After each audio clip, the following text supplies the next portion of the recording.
זה קנשי, ברנקס בי מסביר איך לעשות אולי. שלב ראשון זה הפופ. זה הפופ. זה.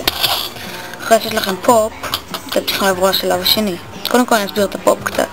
פופ זה מה שנותן לכם את כל הדחק שהוא יכול לקפוץ. ובשביל לאמן את הפופ שלכם שיותר חזק ויותר חזק, תעשו ככה.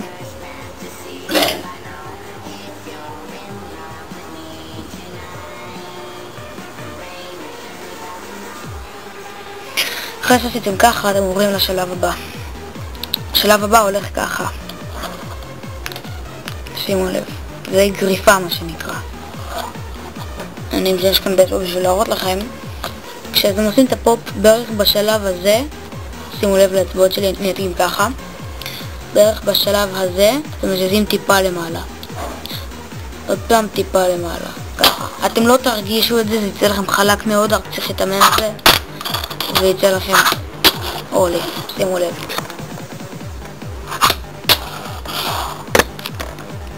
בכל מקרה הקטע של הגריפה הוא שאתם עושים את הפופ לעשות ככה. אני פשוט חוסם אותו עם היד כאילו, ואז הוא לא יכול להיערס לי, שימו לב. אני לא עושה כלום, אני פשוט חוסם אותו עם היד, אני פשוט עושה ככה כל הזמן. תראו מה קורה בחיים. אלא אם כן, אחרי שאני חוסם אני ישר מעלה את היד למעלה, שימו לב.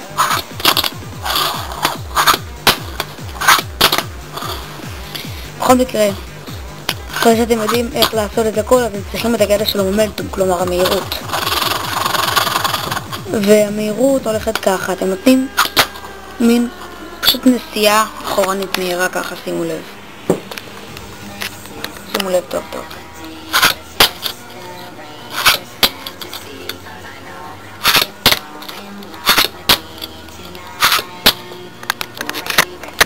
ראיתם שהיד שלי זזה טיפה אחורה לפני שהיא קפצה, לפני שהקפצתי את הסקייטבורד?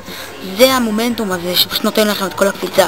בלעדיו זה יהיה הקפיצה שלכם. שימו לב לגובה של הקפיצה.